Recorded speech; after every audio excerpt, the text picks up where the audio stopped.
and ready to mingle, you might think of your 20s or of being 30, flirty and thriving. Meet the singletons who know how to have a good time and have no intentions of settling down. Senior citizens. Now that I'm single, my pockets do jingle, and now I can mingle. In an era dominated by dating apps, are they outdated? Or does that even matter? In their golden years, do senior singles want romantic sparks, platonic companionship, or just a bit of peace and quiet?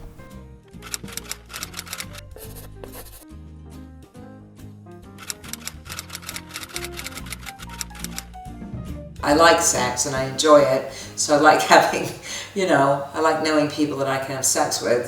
Meet Suzanne, founder of the podcast Sex Advice for Seniors and social enterprise called The Advantages of Age.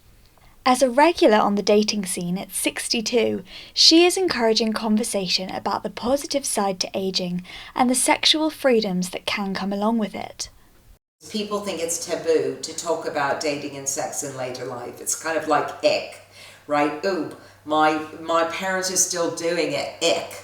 There's a lot of shame just around a lot of it. So dating, talking about sex, what you like, what you want, all of that sort of stuff we didn't really do when we were younger. So I think it's great that people are now talking about it. And one of the reasons for our podcast is to encourage people to talk about it and to say to them, look, this is a time in your life, especially if you're now single again, where you can basically design the relationship that you want and not the relationship you were brought up to want.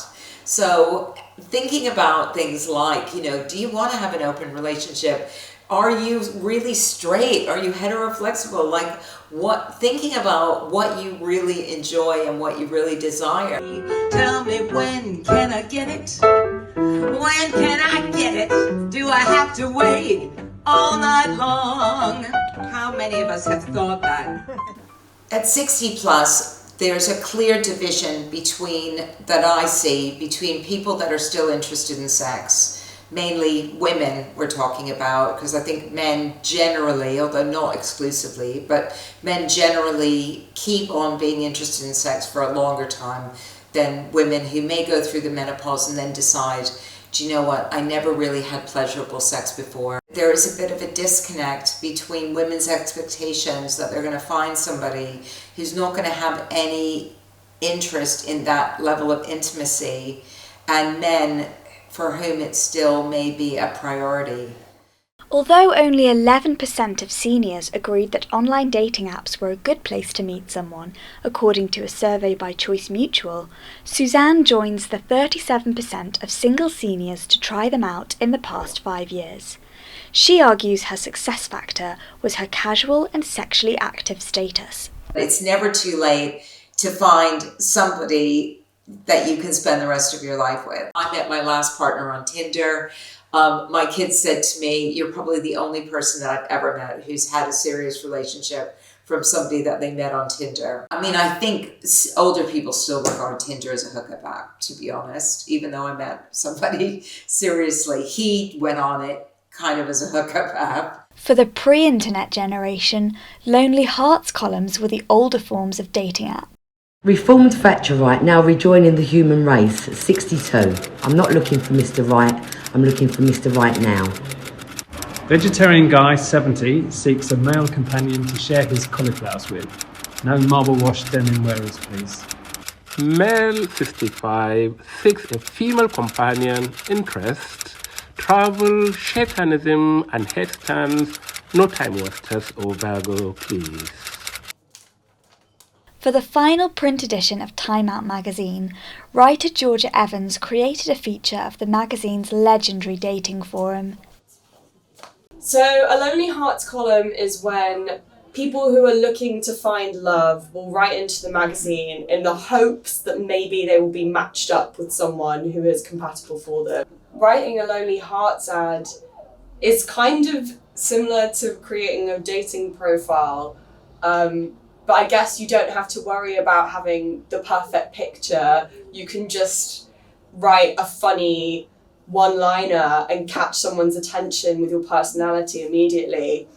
Wanted, lots of nice boyfriends, simple, to the point. They don't hold back, and I think that's the beauty of being in the magazine and without your face attached to it, is you can literally say whatever you want.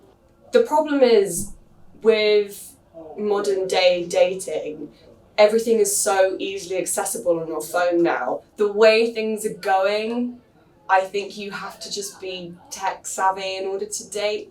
So as you get older and the dating pool gets smaller and it feels like you're already out of touch with technology and social media, I just imagine that it's increasingly difficult when there's so much pressure to be online. If you look at older generations, there's stories that I heard of people literally waiting by phones to show that they're interested and physically going to places and showing them that they're interested.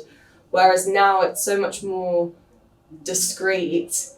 I think we could learn a lot from that. I think we could learn to show how we're genuinely feeling. Go, and 1, 2, 3, or 1, 2, 3, 1, 2. One way to express this feeling is through dance. The London Ballroom Club aims to promote confidence amongst the older generation through self-expression. It is a social asset, in all sorts of ways, because I think it gives people confidence. I just can't put it into words. It's a feeling. If you like music, and just to move to that, it's just amazing. The weekly dance classes are a place where over 60s can get together to tango, two-step and cha-cha. For some, it's a place for romance to bloom. David and Shishi met when they were paired together as rumba partners. I think dancing is an activity more romantic because of music, rather than sort of yoga or going to gym. With music, it's more You have to hold on to each other. more emotional. Yeah. It's not only a chance to be held in another's arms, but also a reminder that you are never too old to learn a new skill. Gordon took me for a spin, and after a difficult few minutes attempting to master the rumba, I was certainly more ready for retirement than he was.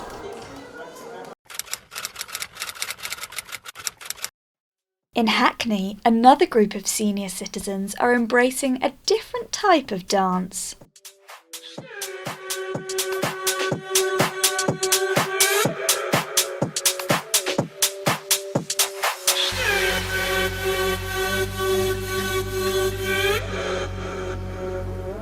Welcome to the Posh Club, a daytime nightclub exclusively for the over 60s. Feel it out! Feel it out!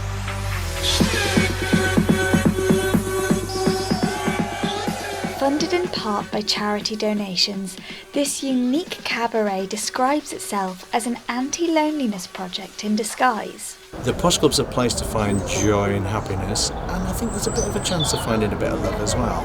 There's generally love among the community and everything, but we've noticed that there have been a couple of little kind of trysts. In fact, there was one week when a certain gentleman, he'd had 3 different girlfriends who were coming on 3 different weeks, and then one week they all came at the same time. Yeah. A little bit of fireworks on that one.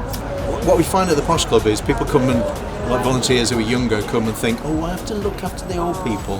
What's happened is that they've realised, the clock's ticking, and especially with COVID, time's precious, and they just get on with it. They're not worried about norms and what people think of them. They just want to get the most out of life, and whether that's a bit of dancing on a Wednesday or whether that's finding a new boyfriend or girlfriend. They're up here doing the conga, the okey-kokey, knees up, whining and grinding. They're not fragile people. They might have some little physical things they have to take care of, but they're just up for enjoying themselves, and that's been the big eye-opener to me. Treat them like people, don't treat them like old people. So what's fabulous about the Posh Club is that it's different every week. So sometimes we might have an opera singer. Last week we had someone playing the harp. But it can get a little raunchy sometimes. We've had a naked female hula hooper. We've had a naked male pole dancer. a stripping ballet dancer, Black Elvis, Chinese Elvis, Young Elvis, White Elvis, Scottish Elvis and Liberace, a cross between Liberace and Elvis. Sometimes it's a bit cheeky and the guests love that. My name's James Fraser. Come July 2023, if I live that long, I shall be 92. I come to the Posh Club because I find it rejuvenates me. It's a lovely place to be, and when you see all these people enjoying themselves, all senior citizens, and most of these people are widows or widowers, we all mix together, we're all mates together, and it's a lovely place to be. The affection these gyrating geriatrics have for one another goes beyond romantic connection. We've done all our loving. We have our children, we have our grandchildren and everything. It's companionship more than anything else. Yeah. That's what we want. That's right. We're not looking for love. We've done all our loving. Yeah. You know? And respect. Yeah. Respect is very important. Yeah. Do you agree? I agree 100%. Yeah. I'm not in a relationship, but if I do, that's what I'll be looking for. Companionship. Yeah, someone to travel with, someone to eat with, you know, someone to have a chat with, you know. Someone to argue with. Of course. Very important. Platonic companionship is particularly important for those made single through bereavement. My name is Lorna Elizabeth Bellinger. I am 74 years old. I've been married twice. I am now widowed. I was married to Rog for 24 years. It would have been our 25th wedding anniversary the year after he died. Now I don't want to be with anybody else because I think I would compare everyone to him. And he wasn't perfect, you know, our relationship wasn't perfect, whose is. But he was my soulmate as well as my, husband. Data gathered by Etanerva found that spending time with friends and family is the #1 coping strategy for grief. 49% of widows surveyed said friendship was their main source of comfort, alongside a sense of community, belonging and regular physical activity. I've got a lovely social life. I've got lots of friends. We meet up for lunch or just a coffee. I go to gentle exercise and play ukulele. There's just always something to do. Lana has known her friend Nikki since childhood. We met when we were in the Brownies, so that was quite a few years ago. 50 odd years, 60 years. Yeah, it's got to be, hasn't it? Yeah. What does the word companionship mean to you both? Oh, a great deal. Yeah, yes. And hopefully laughter, warmth, love and laughter. And we laugh a lot, don't we? We do, yeah. Some of the things are a bit naughty we laugh at. The population are living longer and healthier lives than ever.